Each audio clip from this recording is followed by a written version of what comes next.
ప్రార్థన చేసుకుందాం. ప్రేమ కలిగిన తండ్రి, మీ పరిశుద్ధ నామానికి స్తోత్రాలు. యేసు ప్రభు వందనములైన స్తుతులు అర్పిస్తున్నాము. ఘనత మహిమ ప్రభావాలు మీకు ఆరోపిస్తూ తండ్రి, ఈ యొక్క మధ్యాహ్న కాలంలో యవనస్తుల కూడికలో సాగిలు పడుతున్నాం. మీ ప్రజల పట్ల మీకు దయచూపున మమ్మల్ని జ్ఞాపకం చేసుకుని బిడ్డలను దర్శించి పాటల చేత మాటల చేత వారిని దర్శించి వారిలో కార్యం చేయమని సహాయం చేయము. స్తుతి మహిమ ఘనత ప్రభావాలు మీకు ఆరోపిస్తూ వాయిద్యాలను జ్ఞాపకం చేసుకోండి. మీ దాసుని నన్ను జ్ఞాపకం చేసుకొని బలపరచండి. మీ ప్రజలకు అవసరమైన, మీ బిడ్డలకు అవసరమైన మాటలు దయచేయండి, సహాయం చేయండి. యేసు ప్రభు వారి నామంలో వేడుకుంటున్నాము తండ్రి, ఆమేన్. ఇప్పుడు మనం కొద్ది సమయమే వాక్యం ధ్యానించుకుందాం. Only 10-15 minutes. సామ్ 9, 9వ కీర్తన 9, 1-2 వచనాలు. సామ్ 9 verses 1 and 2 కలిసి చదువుకుందాం. నా పూర్ణ హృదయంతో నేను యెహోవాను స్తుతించెదను. యెహోవా నీ అద్భుత కార్యములన్నిటినీ నేను వివరించెదను. మహోన్నతుడా, నేను నిన్ను గూర్చి సంతోషించి హర్షించుచున్నాను. నీ నామమును కీర్తించెదను. ప్రభువా, మీకు స్తోత్రాలు. ఇంతవరకు సహాయం చేశారు. వాక్య భాగం ధ్యానించే సమయం క్లుప్తంగా మీరే కృప చూపి ఆశీర్వదించమని, బలపరచమని, మీ దాసుని సహాయం చేయమని యేసు ప్రభువు నామంలో వేడుకుంటున్నాము తండ్రి, ఆమేన్. ఇక్కడ నేను ఏం చేయాలనుకుంటున్నాడు దావీదు? విశ్వాసులుగా మనం ఏం చేయాలి? అర్థమైందా? ఏం చేయాలి? పొద్దున్న లేస్తే ఒక ప్లాన్ ఉంటుంది, ప్లాన్ ఆఫ్ యాక్షన్. ఉదయం లేవక్కర్లేదు, ముందు రోజు పడుకునే ముందే ప్లాన్ వేసుకుంటారు లేదా రేపటి గురించి, రేపు ఏం చెయ్యాలా అని. ఉదయాన్నే లేవగానే ఏమనుకుంటారు? రేపు ఏం చెయ్యాలి అని. కాబట్టి అలాగా దావీదు కూడా ఒక ప్లాన్. అసలు విశ్వాసిగా ఏం చెయ్యాలి? నేను ఏం చెయ్యాలి? ఏం చేయాలంటే చూడండి, 9వ కీర్తన 1వ వచనం అంటాడు, నా పూర్ణ హృదయంతో నేను యెహోవాను స్తుతించెదను. యెహోవాని అద్భుత కార్యములన్నిటినీ నేను వివరించెదను. కాబట్టి ఏం చేస్తాడట ఆయన? యెహోవాను స్తుతిస్తాడు. కాబట్టి మనము ఏం చెయ్యాలి జీవితంలో అంటే ప్రభువును స్తుతిస్తూ ఉండాలి. ఆయనను ఎల్లప్పుడూ స్తుతించాలి. ఒకసారి కాదు, 2 సార్లు కాదు. ఒక కీర్తనలో రాస్తాడు, సూర్యోదయం మొదలుకొని సూర్యాస్తమయం వరకు నీ నామము కీర్తించదగినది అని అంటాడు. కాబట్టి ఎల్లకాలం ఆయన స్తుతిస్తుండాలి. ఎందుకు బతుకుతున్నాం అంటే ఫస్ట్ మనం చేయవలసింది ఏమిటి? ప్రభువును స్తుతించాలి, ప్రభువును ఘనపరచాలి. అర్థమైందా? ఇక్కడ చూడండి, కీర్తనల్లో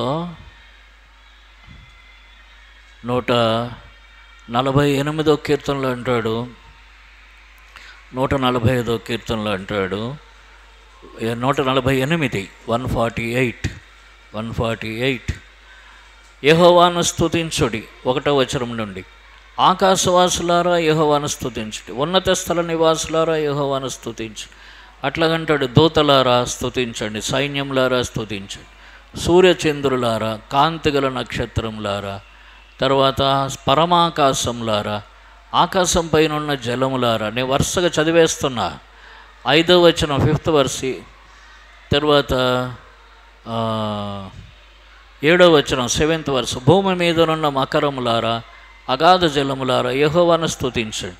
8వ వచనం 8th verse, అగ్నివడగండ్లారా, హిమం అంటే మంచు, ఆవిరి, ఆయన ఆజ్ఞ నెరవేర్చు తుఫాను, పర్వతములారా, సమస్తమైన గుట్టలారా, ఫలవృక్షములారా, సమస్తమైన దేవదారు వృక్షములారా. 10th verse చూడండి, మృగములారా, పశువులారా, నేలను ప్రాకు జీవులారా, అన్నీ కూడా, రెక్కల తెగు పురుగులారా, భూరాజులారా, సమస్త ప్రజలారా, భూమి మీద ఉన్న అధిపతులారా, సమస్త న్యాయాధిపతులారా యెహోవాను స్తుతించుడి. 12th verse కలిసి చదువుకుందాం. 12-13, యవ్వనులు, కన్యలు, వృద్ధులు, బాలురు అందరూ యెహోవా నామమును స్తుతించుదురుగాక. ఆయన నామం మహోన్నతమైన నామము, ఆయన ప్రభావం భూమి ఆకాశములు పైగా ఉన్నది. కాబట్టి యవ్వనులు, కన్యలు, వృద్ధులు, బాలురు అందరూ కూడా ఏం చేయాలట? యెహోవా నామాన్ని స్తుతించాలి. కాబట్టి ఉదయాన్నే లేవగానే స్తుతించాలి, ప్రతి సమయంలో స్తుతించాలి. మనం జీవించటం దేని కొరకు? ప్రభువును జీవించినంతకాలం ప్రభువును స్తుతిస్తూ ఉండాలి. అంటే we have to praise God, అంటే కొనియాడుతూ ఉండాలి, గొప్ప చేస్తూ ఉండాలి. ఇది మొదటిది. యవనస్తులుగా కూడా ప్రభువును స్తుతించాలి. తర్వాత ఇంకేం చేస్తున్నట్ట? ఆయన అద్భుత కార్యములు. మళ్ళీ 9th Psalm 9:1, యెహోవా నీ అద్భుత కార్యములన్నిటిని నేను వివరించేదను. ఆయన అద్భుత కార్యం. కాబట్టి మన జీవితంలో, వేరే వారి జీవితంలో, బైబిల్లో ఆయన ఎన్నో అద్భుత కార్యాలు చేశాడు ఇశ్రాయేలు పక్షంగా. మన జీవితంలో ఎన్నో అద్భుత కార్యాలు చేస్తూ ఉంటాడు. వాటన్నిటిని వివరించాలి. ఆయా సమయాల్లో వినేవారికి చెప్పాలి, వినని వాళ్ళకి కాదు. అప్పుడప్పుడు వాటిని వివరిస్తూ ఉండాలి, షేర్ చేసుకుంటూ ఉండాలి దేవుని సంగతులు. తరువాత 2nd verse, మహోన్నతుడా నేను నిన్ను గూర్చి సంతోషించి హర్షించుచున్నాను, నీ నామం కీర్తించదను. ఎప్పుడు కూడా దేవుణ్ణి బట్టి హర్షించాలి, ఆనందించాలి. దేవుణ్ణి బట్టి వ్యసనపడకూడదు. ఎందుకు? ఆయన మన కోసము ప్రభు ఈ లోకంలోనికి వచ్చాడు, సిలువలో ప్రాణం ఇచ్చాడు, రక్తం గార్చాడు, సమాధి చేసి తిరిగి లేచాడు. తర్వాత మనకు సమస్తం ఇస్తాడు. చూడండి, రోమీయులకు రాసిన పత్రిక 8వ అధ్యాయం 34వ వచనం చూడండి. Romans chapter 8 verse 34.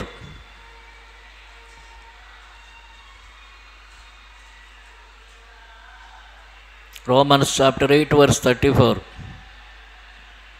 చదవండి ఎవరన్నా, గట్టి చదవాలి. ఏముంది? Romans chapter 8 verse 34.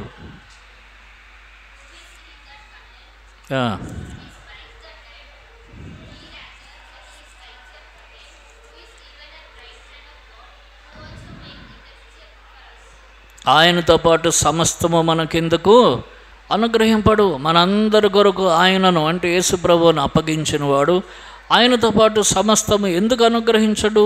32, 34 కాదు, 32 చూడండి. 32 తప్పు చెప్పాను. 32, 32 తన సొంత కుమారుని. ఇప్పుడు చదవండి.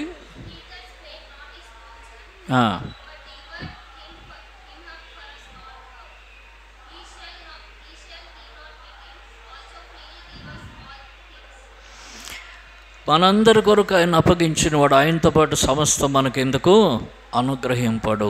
కాబట్టి ఆయనతో పాటు సమస్తం ఇస్తాడు. కనుక మనం ఆయన క్రియలను ఏం చేయాలట? ఎప్పుడు మనం ఆయన యందు సంతోషంగానే ఉండాలి, ఎప్పుడు దుఃఖపడకూడదు. ఒకటి, ఆయన స్తుతించాలి.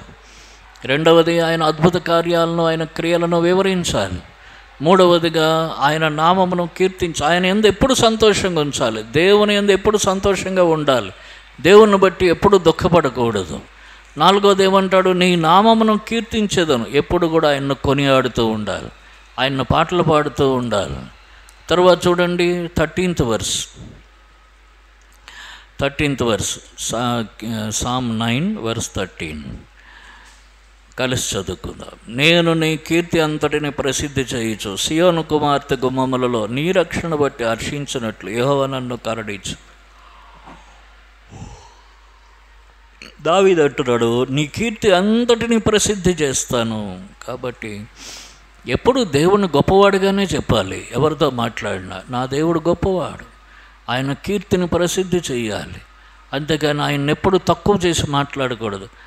ఏం దేవుడు ఏం చేశాడు, మా దేవుడు ఏమి చెయ్యట్లే, ఇట్లా అనకూడదు. దేవుడు గొప్పవాడు, ఆయన పరమందు ఆసీనుడై ఉన్నవాడు, ఆయన అన్ని గొప్ప కార్యాలే చేస్తాడు. ఆయన కీర్తిని ప్రచురం చేయాలంటే ఆయనకు మంచి పేరు తీసుకురావాలి. అట్లాగనే మాట్లాడాలి, అట్లాగనే ప్రవర్తించాలి. చూడండి మత్తయి సువార్త 5వ అధ్యాయం, మత్తయి సువార్త 5వ అధ్యాయం 16వ వచనం. మాథ్యూస్ చాప్టర్ 5 verse 16 కలిసి చదువుకున్నా. మనుష్యుల మీ సత్క్రియలను చూచి పరలోకమందున్న మీ తండ్రిని మహింపరుచున్నట్లు వారి ఎదుట మీ వెలుగు ప్రకాశింపనీయుడు. మీ సత్క్రియలు చూచి పరలోకమందున్న దేవునికి మహిమ రావాలి.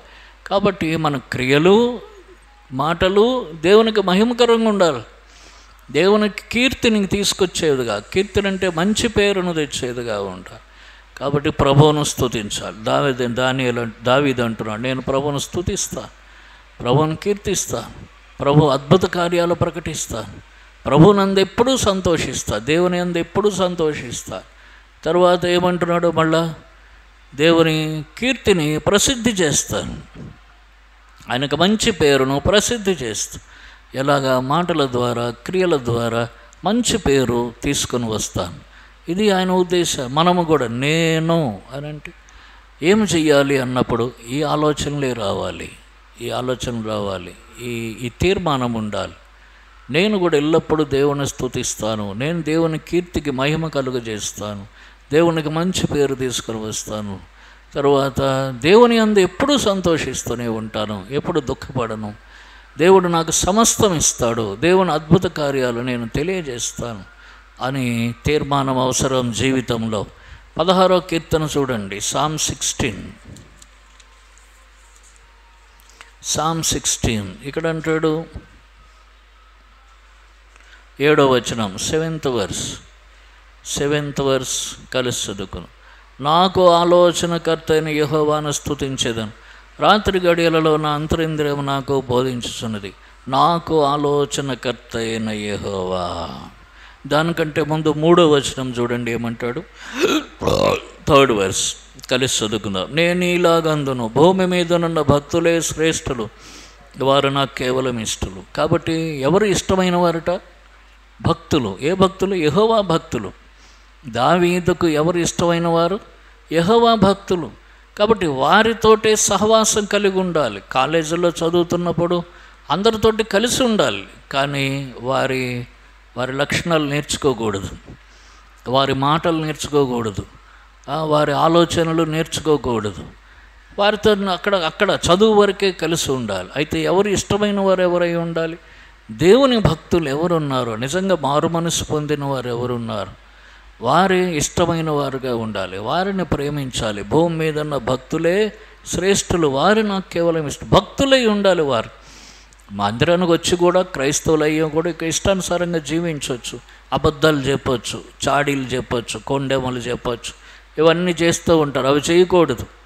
భక్తి అంటే అది కాదు. అలాంటి చేసే వాళ్ళతో కాదు, భక్తితో ఉండేవారిని ఇష్టపడాలి, వారితో స్నేహం చేయాలి. ఇది ఒకటి. తర్వాత ఏమన్నాడు 7వ వచనంలో, నాకు ఆలోచనకర్త అయిన యెహోవాను స్తుతించెదను. కాబట్టి ఎవరు ఆలోచనకర్త? దావీదుకు దేవుడే ఆలోచనకర్త. కాబట్టి ఏ సంగతి తెలుసుకోవాలన్నా దేవుని దగ్గరికి వెళ్ళాలి. దేవా, నాకు తెలియజేయి, నేనేం చెయ్యాలో చెప్పు, నాతో మాట్లాడు, నాకు సహాయం చేయి, నీ వాక్యం ద్వారా మాట్లాడు అని దేవుని ఆలోచన తెలుసుకోవాలి, మన సొంత ఆలోచనలు కాదు. లేకపోతే ఎవడో దారిన పోయేవాడు ఆలోచన కాదు, దేవుని ఆలోచన దగ్గరకు రావాలి. ఎట్లా తెలుసు? ప్రార్థనాపూర్వకంగా ప్రతిదినం బైబిల్ చదివితే దేవుని ఆలోచన ఏమిటో అర్థమవుతుంది. అప్పుడు అది క్షేమం. అప్పుడు ఏమవుతాడట? చూడండి ఏమన్నాడు, 8th verse 16, Psalm 16 verse 8 కలిసి చదువుకున్నాం. సదాకాలం యెహోవా యందు నా గురి నిలుపుచున్నాను, ఆయన నా కుడి పార్శ్వమందు ఉన్నాడు గనక నేను కదల్చబడను. అప్పుడు దేవుడు ఎక్కడుంటాడట? కుడి పార్శ్వమున ఉంటాడు, పక్కనే ఉంటాడు, రైట్ సైడ్. దేవుడు కుడి పార్శ్వమున ఉంటే దేవుడు పక్కనే ఉంటాడు. ఉండి ఏం చేస్తాడు? బలపరుస్తాడు. కదల్చబడం అంటే నష్టం జరగదు, తప్పిపోం, నష్టం జరగదు. కనుక అర్థమవుతుందా? కాబట్టి ఏం చేయాలట? దేవుని ఎట్లా బతకాలనుకుంటే తీర్మానాలు, దావీదు తీర్మానాలు ఏమిటి? మొదటిది, నేను దేవుణ్ణి ఏం చేస్తాన్నాడు? దేవుణ్ణి ఏం చేస్తాన్నాడు? పొద్దున్న లేచి స్తుతిస్తాను, దేవుణ్ణి స్తుతిస్తాను, దేవుని అద్భుత కార్యాలు వివరిస్తాను, దేవుణ్ణి కీర్తిస్తాను, దేవునికి మహిమ కలుగజేస్తాను. దేవుణ్ణి కీర్తిస్తాను అంటే దేవుణ్ణి పొగుడుతాను, దేవుని కీర్తికి మహిమ కలుగజేస్తా, దేవునికి మంచి పేరు తెస్తా నా జీవితం ద్వారా. ఈ తీర్మానం ఉండాలి యవనస్తులుగా. నా వలన దేవునికి చెడ్డ పేరు రాకూడదు. ఎవడైనా మందిరానికి వచ్చి బయట సిగరెట్ కాల్చాడు అనుకోండి, ఏమని చెప్తారు? ఒరే, వీళ్ళు దేవుని పిల్లలు రా, సిగరెట్లు కాలుస్తున్నారు అంటారు. దేవుని నామానికి మహిమ, తప్పు, అవమానం వస్తుంది. నా వలన దేవుని నామానికి అవమానం కలగదు, మహిమ కలగాలి, అలా జీవిస్తాను. తర్వాత నాకు ఆలోచనకర్త దేవుడే, దేవుని ఆలోచన చొప్పున నేను జీవిస్తాను. అందుకొరకు నేను ప్రార్థన చేస్తాను, దేవుని దగ్గరకు వస్తాను, దేవుని దగ్గర నేర్చుకుంటాను, తెలుసుకుంటాను, దేవుని వాక్యం ద్వారా తెలుసుకుంటా, దేవుని దాసుల బోధల ద్వారా తెలుసుకుంటాను. తెలుసుకుని దాని ప్రకారం జీవిస్తాను. నా సొంత ఇష్టాలకు, నా సొంత ఆలోచనకు నేను బ్రతకను. దేవుని భక్తులే నాకు ఇష్టలు, వారే శ్రేష్ఠులు. కాబట్టి దేవుని యందు భక్తి కలిగే వారితో నేను స్నేహం చేస్తాను. అన్యులతో, పాపం చేసేవారితో స్నేహం చేయను. దేవుని యందు భక్తి కలిగిన వారితో నేను స్నేహం చేస్తాను. అలా చేస్తే ఏముంటుందట? ఆయన కుడి పక్కన ఉంటాడు, ఆయన ఎల్లప్పుడూ నాతో ఉంటాడు. దేవుడు నీతో ఉంటే సమస్తము ఉన్నట్టే లెక్క, ప్రతి ఆపద నుంచి తొలగిస్తాడు. కనుక ఈ తీర్మానాలు మీ జీవితాల్లో మీకు ఆశీర్వాదాన్ని తీసుకొని వస్తాయి. అలా ప్రభు మిమ్మను దీవించునుగాక. ప్రార్థన చేసుకుందాం. మోకరిల్లండి, ప్రార్థన చేసుకుందాం.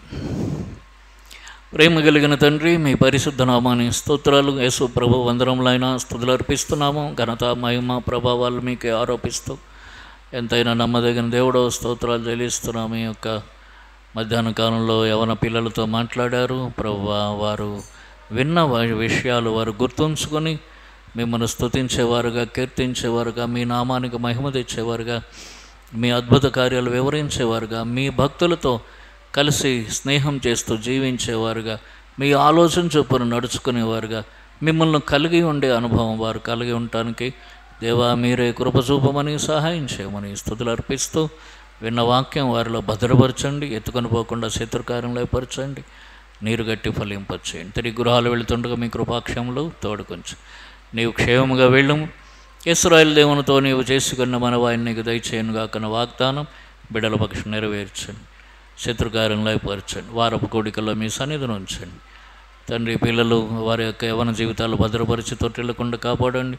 చదువుల్లో సహాయం చేయండి. కావలసిన జ్ఞానం వివేకములు సమృద్ధిగా దయచేయండి. లోకం నుండి ప్రత్యేకపరచండి, మీ అందు భద్రపరచండి. శత్రువు వారిని, దుష్టుడు వారిని ముట్టకుండా సహాయం చేయండి. యేసు ప్రభు వారి నామంలో వేడుకుంటున్నాము తండ్రి. తండ్రి అయిన దేవుని దివ్య ప్రేమ, ప్రభు అయిన యేసుక్రీస్తు వారి అపారమైన కృప, పరిశుద్ధాత్మని యొక్క అన్యోన్య సహవాసం చేరువచ్చిన మీకును లోకంలో చెదిరిన సమస్త పరిశుద్ధులకు సదాకాలం తోడే ఉండునుగాక. ఆమేన్.